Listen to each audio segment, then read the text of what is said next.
ಕಿತ್ತಂಡೂರು ವೆಂಕಟರಾಮ್ರವರ ಸಾರಥ್ಯದಲ್ಲಿ ನಡೆಯುತ್ತಿರುವ punch TV Kannada ನ್ಯೂಸ್ಗೆ ಸ್ವಾಗತ.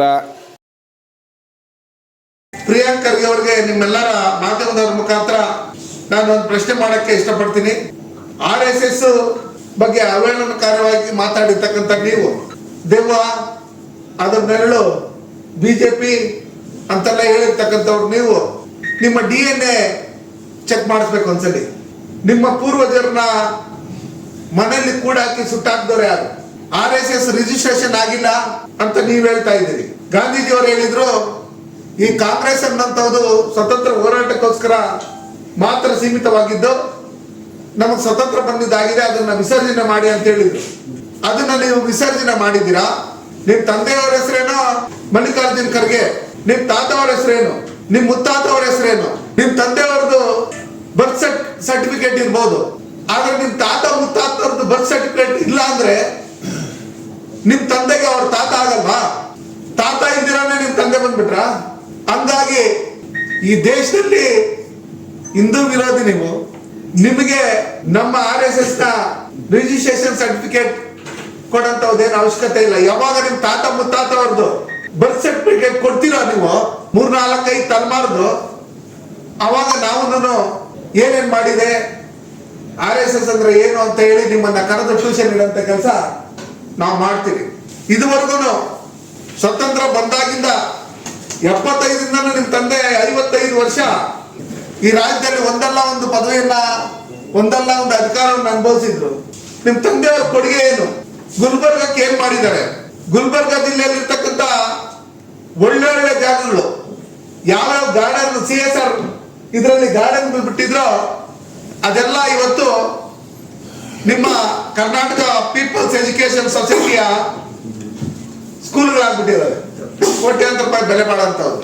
ಇವತ್ತು ನಾವೆಲ್ಲ ಬುದ್ಧರ ಅನ್ವಾಯಿಗಳು.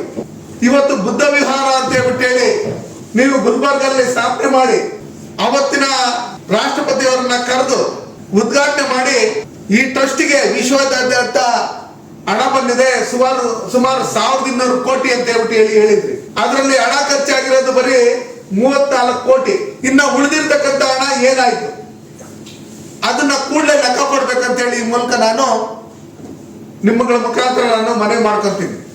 ಗುಲ್ಬರ್ಗ ಕಲ್ಯಾಣ ಕರ್ನಾಟಕ ಏನು ಡೆವಲಪ್ ಆಗಿಲ್ಲ, ಈಗಲಾದ್ರೂ ಏನೋ ಮಾಡಿ ಅಂತೇಳಿ ಎಲೆಕ್ಷನ್ ಗಿಮಿಕಲ್ಲಿ ಯಾವ ರೀತಿ ಓಟ್ ಕೇಳ್ತೀರ ಆ ರೀತಿ ಖರ್ಗೆ ಅವರು ಮಾಧ್ಯಮಗಳ ಮುಂದೆ ಹೇಳ್ತಾರೆ. ನಿಮ್ದೇ ಸರ್ಕಾರ ಕೇಂದ್ರದಲ್ಲೂ ಇತ್ತು, ರಾಜ್ಯದಲ್ಲೂ ಇತ್ತು. ಅವತ್ತು ಕಲ್ಯಾಣ ಕರ್ನಾಟಕಕ್ಕೆ ಕಲ್ಯಾಣ ಮಾಡ್ಬೇಕು ಅಂತ ಹೇಳಿ ನಿಮ್ಗೇನು ಅನ್ಸಿಲ್ವಾ? ಇವತ್ತು ನಿಮ್ ತಂದೆ AICC ಅಧ್ಯಕ್ಷರು, ನಿಮ್ ಮಾವ ಲೋಕಸಭಾ ಸದಸ್ಯರು, ನೀವು IT-BT ಮಂತ್ರಿಗಳು. ಎಷ್ಟು ಕಾರ್ಖಾನೆಗಳನ್ನ ನೀವು ಕರ್ನಾಟಕಕ್ಕೆ IT-BT ಕಾರ್ಖಾನೆಗಳನ್ನ ತಂದಿದ್ದೀರಿ? ಎಷ್ಟು ಜನಕ್ಕೆ ನೀವು ಉದ್ಯೋಗವನ್ನ ಕೊಟ್ಟಿದ್ದೀರಿ? ಎಷ್ಟು ಜನಕ್ಕೆ ನೀವು ಸೈಟ್ಗಳನ್ನ ಕೊಟ್ಟಿದ್ದೀರಿ, ಜಮೀನುಗಳನ್ನ ಕೊಟ್ಟಿದ್ದೀರಿ?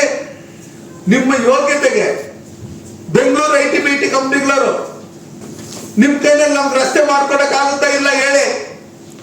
ನಮ್ದೇ ಹಣ ಖರ್ಚು ಮಾಡಿ ರಸ್ತೆ ಮಾಡ್ಕೊಂತೀರಿ ಅಂತ ಹೇಳ್ಬಿಟ್ಟು ಹೇಳಿ ನಿಮ್ಗೆ ಚೀಮಾರೆ ಹಾಕ್ತಾರಲ್ಲ, ನಾಚಿಕೆ ಆಗಲ್ಲ ನಿಮ್ಗೆ?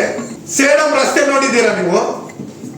ಹೋಗಿ ನಿಮ್ ಚಿತ್ತಾಪುರ ಕಾನ್ಸ್ಟಿಟ್ಯೂನ್ಸಿಯಲ್ಲಿ ಬಸ್ ಸ್ಟ್ಯಾಂಡ್ ಅಲ್ಲಿ ಸರಿಯಾಗಿ ಬಸ್ಗಳು ನಿಲ್ಸೋದಕ್ಕೆ ಬಸ್ ನಿಲ್ದಾಣ ಇದೆಯಾ? ಶೌಚಾಲಯ ಇದೆಯಾ? ಬಿಸಿಲಲ್ಲಿ ಬೆಳಗ್ಗೆಯಿಂದ ಸಂಜೆವರೆಗೂ ಪ್ರಯಾಣಿಕರು ಉರಿ ಬಿಸಿಲಲ್ಲಿ ನಿಂತಿರ್ತಾರೆ. ಅವ್ರಿಗೆ ಏನಾದ್ರು ಒಂದು ನೆರಳು ಕಟ್ಟಿದ್ದೀರಾ?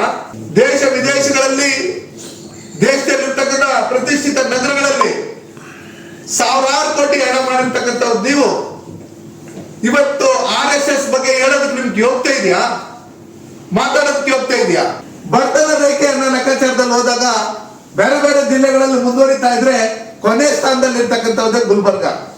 ಹಿಂಗೆಲ್ಲ ನಿಮ್ ಮನೆಯಲ್ಲಿ ಎಂಚೆ ತೂತಿಕೊಂಡು ಪಕ್ಕದ ಮನೇಲಿ ದೋಸೆ ತೂತಿದ್ರೆ ಅದ್ರ ಬಗ್ಗೆ ನೀವು ಮಾತಾಡಕ್ ಬರ್ತಿರಲ್ಲ, ನಾಚಿಕೆ ಆಗಲ್ವಾ ಪ್ರಿಯಾಂಕ್ ಅವ್ರಿಗೆ? ನಿಮ್ಗೆ ಬಾಯಿ ಬಿಟ್ರೆ ಬಚ್ಚಲ್ ಬಾಯಿ ತರ, ಕೊಳಕ್ ಬಾಯಿ ತರ ಯಾವಾಗ RSS ಅಂತ ಇಟ್ಕೊಂಡಿದ್ದೀರಿ. RSS ಅವರು ಈ ದೇಶಕ್ಕೋಸ್ಕರ ಏನ್ ನಿಮ್ ತಂದೆ ಮಾತ್ರ ಒಂದು ಓಡಾಡಿದ್ರ? ನೆಹರು ಅವ್ರು ಮಾತ್ರ ಓಡಾಡಿದ್ರ? ಲಕ್ಷಾಂತರ ಜನ ಪ್ರಾಣವನ್ನು ಕೊಟ್ಟವ್ರೆ, ಅವರೆಲ್ಲ ಈ ದೇಶದ ಹಿಂದೂಗಳಲ್ವಾ? ನಿಮ್ಮಲ್ಲಿ 2 ವರ್ಷ 8 ತಿಂಗಳಲ್ಲಿ ನೀವು ಮಾಡಿರ್ತಕ್ಕಂಥ ಕೆಲಸಗಳೇನು?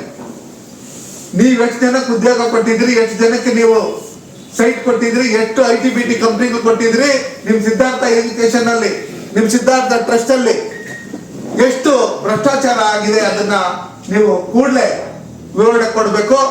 ಅದಕ್ಕೋಸ್ಕರ ನಾವು ಕಾಯ್ತಾ ಇದ್ದೀವಿ. ಇನ್ನೂ ಬೇಕಾದಷ್ಟಿದೆ. ಇದು ಸ್ವಲ್ಪ ಮಾತ್ರ ಶಾಂಪಲ್ ಬಿಟ್ಟಿರೋದಷ್ಟೇ. ಅದಕ್ಕೋಸ್ಕರ ಇನ್ನೊಂದು ಬಾರಿ ನೀವೇನಾದ್ರೂ RSS ಬಗ್ಗೆ ಅವಹೇಳನಕಾರಿಯಾಗಿ ಮಾತಾಡಿದ್ರೆ ನಿಮಗೆ ಕಾನೂನು ರೀತಿಯಲ್ಲಿ ನಾವು ಯಾವ ರೀತಿ ತಕ್ಕ ಶಾಸ್ತಿ ಕೊಡ್ಬೇಕು ಅದನ್ನು ಕೊಡ್ತೀರಿ. ವಿಧಾನಸಭೆಯಲ್ಲಿ ನೀವು ಸೋಲ್ತೀರಿ. ಆ ದಿನಗಳು ಬಹಳ ದೂರ ಏನಿಲ್ಲ, ಹತ್ರನೇ ಇದೆ. ಅದಕ್ಕೋಸ್ಕರ ಈ ದೇಶಕ್ಕೋಸ್ಕರ, ಈ ಧರ್ಮಕ್ಕೋಸ್ಕರ ಆಗಲೂ ಇರ್ಲು, ಎಲ್ಲೇ ಕಷ್ಟ ಆದ್ರೂ, ಎಲ್ಲೇ ಫ್ಲಡ್ ಆದ್ರೂ, ಎಲ್ಲೇ ದೇಶಕ್ಕೆ ಆಪತ್ತು ವಿಪತ್ತು ಬಂದಂತ ಸಂದರ್ಭದಲ್ಲಿ ಮೊದಲು ಅಲ್ಲಿ ಕೆಲಸ ಮಾಡಂತವ್ದು, ಹೋಗಿ ಜನಸೇವೆ ಮಾಡಂತವ್ದು ಸ್ವಯಂ ಸೇವಕ ಸಂಘ RSS, ನೀವಲ್ಲ. ಅದಕ್ಕೋಸ್ಕರ ಇನ್ನೊಂದು ಬಾರಿ RSS ಬಗ್ಗೆ ಮಾತಾಡುವಾಗ ನಾಲ್ಗೆ ಮೇಲೆ ಹಿಡ್ತಾ ಇರ್ಲಿ ಅಂತೇಳಿ ಈ ಮೂಲಕ ನಾನು ಉಪಕರಣಗಳನ್ನ ಮಾಡೋದಕ್ಕೆ ಇನ್ನೂ ಹೆಚ್ಚಿನ ಫ್ಯಾಕ್ಟರಿಗಳನ್ನ ಇಲ್ಲಿ ಮಾಡಬೇಕು ಅಂತೇಳಿ ಒತ್ತಾಯ ಮಾಡೋದ್ರ ಮುಖಾಂತರ ಅವರಿಗೆ ಧನ್ಯವಾದಗಳನ್ನ ಹೇಳೋಣ. ನಾವು ಬರ್ತಾ ಇದ್ದೀರಿ, ನೀವು ಬನ್ನಿ.